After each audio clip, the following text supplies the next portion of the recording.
मेरे बारे में किसी ने शिकायत दी है। यहाँ के पता चला कि राहुल दीक्षित हैं, जो वीरपाल दीक्षित जी हैं, उनके भतीजे हैं। यहाँ पे दरअसल हमारा एक प्रोग्राम होना है परशुराम भगवान का 16 मई को।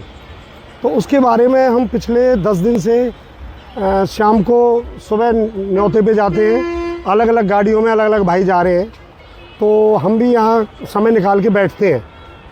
तो वहाँ पे जब हमारी मीटिंग हुई थी, फर्स्ट मीटिंग ब्राह्मण धर्मशाला में परशुराम झांकी के लिए, तो उसमें राहुल दीक्षित से इस झांकी के बारे में मेरा विवाद हो गया छोटा सा।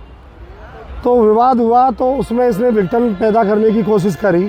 तो इसने एक कार्ड था, उसको कार्ड को मैं दूंगा, तो इसने बोला, मैंने बोला कि यार हमारा 30 साल से यहाँ पे ब्राह्मण विधायक नहीं था, आज गौरव गौतम जी ब्राह्मण विधायक हैं, तो क्यों ना हमने 3 साल से परशुराम की जो झांकी नहीं निकाली है, तो मुख्य अतिथि के तौर पर गौरव गौतम जी का नाम लिखेंगे। और विशिष्ट अतिथि में हम यहाँ पे हमारे मूलचंद शर्मा जी विधायक हैं, टेकचंद शर्मा जी विधायक रहे थे, प्रतिष्ठित व्यक्तित्व हैं, और मुकेश शर्मा जी गुड़गामा हैं, और जितेंद्र भारद्वाज सोना है, चाहे वो कांग्रेस से हैं परंतु हमारे ब्राह्मण समाज के बड़े नेता हैं। तो उस बात पे मेरा राहुल दीक्षित से विवाद हो गया, तो वो मेरे को कुछ गलत शब्दों का प्रयोग करने लगा। तो मैंने उस टाइम भी उस बात को इग्नोर कर दिया। तो मैं पिछले लगभग 3 दिन पहले जो हमारा झगड़ा हुआ था, उसमें बच्चों में भी एक जोश रहता है परशुराम की झांकी के लिए, मेरा लड़का मेरे साथ था, तो उसी विवाद के लेकर ये फिर मेरे से बहस करने लगा। जब मेरे बेटे के सामने कुछ अपशब्द बोले, तो मेरे बेटे का और इसका आपस में कहासुनी हो गई और थप्पड़ चट्टू चल गए इन दोनों के आपस में। तो वहाँ पे लगभग कैमरे भी लगे हुए हैं ब्राह्मण धर्मशाला में। मैंने इसको बिल्कुल भी कोई उंगली नहीं लगाई, कोई कुछ नहीं कहा। अब ये मेरी सामाजिक प्रतिष्ठा को ख़राब करने की कोशिश कर रहा है। क्यों, मैं एक सोशल आदमी हूँ और बिल्कुल समाज के साथ चलने वाला व्यक्ति हूँ, और मेरे पे किसी चीज़ का, इस चीज़ का कोई आरोप नहीं है कि आज तक मेरे पे किसी का ये हो कि मैंने कहीं लूट मार करी है या कोई मैंने डकैती करी है। अब इसने एप्लीकेशन पे इस तरीके का लिखा है कि 2000 रुपये की लूट करी है और सोने की चैन लूट करी है। तो इस चीज़ के बारे में मुझे बड़ा शर्मनाक है। क्यों, ये लड़का करीब 4-5 साल पहले, 6 साल पहले मेरे यहाँ कौशल विश्वविद्यालय यूनिवर्सिटी बनी थी, तो इसमें कुछ दिन के लिए इसने मेरे साथ कोई छोटा मोटा काम किया था। तो वो मेरा काम हो गया था और उसमें इसके जो पैसे थे वो कंपनी से डायरेक्ट मिल गए थे, और मेरा जो छोटा मोटा हिसाब था उससे क्लियर हो गया था 5 साल पहले। अब ये मेरे पीछे लग गया, मुझे बदनाम करता है, मेरे पे पैसे हैं, मेरे लूट मार करी है। तो मैं पुलिस चौकी में आया, तो मैंने बोला है यहाँ पे आईओ साहब को कि आप जाके वहाँ कैमरे लगे हुए हैं, वहाँ सारी आप तफ्तीश करें, जानकारी लें कि रवि ने कोई लूट करी है, कोई मारपीट करी है क्या। ये लड़का है ना, जो इसका कोई 2-4 इसके साथी हैं, अब मैं उनका भी नाम क्या बोलूँ, सबको पता है। इसके 2-3 साथी हैं जिन्होंने गौरव गौतम जी, जो मैं मुख्य अतिथि का नाम लिखवा रहा था, वो कार्ड भी मैं पेश करूँगा आपको। पहले इन्होंने कार्ड छपवा दिए थे, मैंने उसका बहिष्कार कर दिया था। अगर मुख्य अतिथि गौरव गौतम नहीं होंगे तो मैं बिल्कुल भी इस परशुराम झांकी में हमारा कोई सहयोग नहीं रहेगा। फिर उन्होंने 2 दिन बाद दोबारा से कार्ड दोबारा छपवाए मुख्य अतिथि के। इस बात पे हमारी इससे कहानी सुनी होगी। धर्मशाला में अब इस समय क्या माहौल है? माहौल इतना बुरा है कि ये समझ लो लोगों में एक मायूसी छाई हुई है कि जो हमारे एक विधायक हैं उसके बारे में भी ये ऐसी गलत सोच रख रहे हैं। 2-4 व्यक्ति हैं बस जो समाज को ख़राब कर रहे हैं।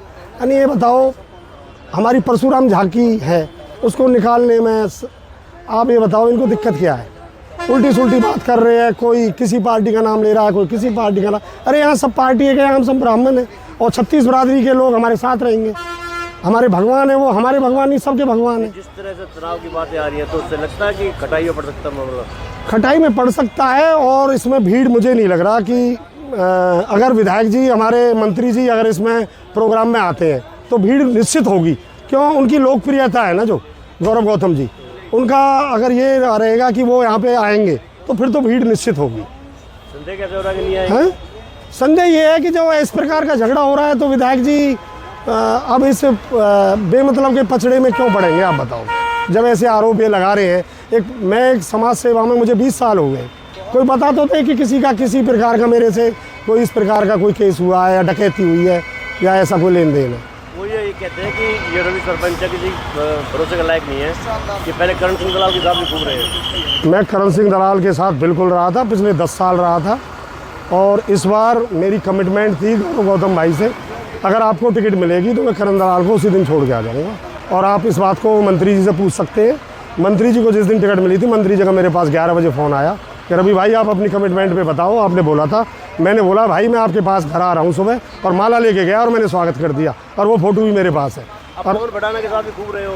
पवन भड़ाना के साथ 15 साल रहा था मैं, 2 बार पार्षद बनाने में पूरा सहयोग किया था उसका। अगर वो विधानसभा चुनाव लड़ते तो कहाँ रहते आप? मैं गौरव गौतम के साथ रहूँगा, मेरा कमिटमेंट था अगर गौरव गौतम को टिकट मिलेगी तो मैं गौरव गौतम के साथ रहूँगा। पवन भड़ाना को मना कर दिया था? बिल्कुल, गौरव गौतम के सामने मैं किसी के सामने नहीं रहूँगा, मैं गौरव गौतम के साथ। गौतम को टिकट नहीं मिलती तो मैं दलाल साहब के साथ रहता, करण सिंह दलाल के साथ। और पार्षदी तक हमारी एक दोस्ती थी पवन भड़ाना से, वो दोस्ती बढ़िया दोस्ती थी हमारी, कोई इस तरीके की वो नहीं थी। मैं बिल्कुल दिल से उसको भाई की तरह रहता था उसके साथ। आपके खिलाफ मुहिम चल रही है जैसे ब्राह्मणों में ही?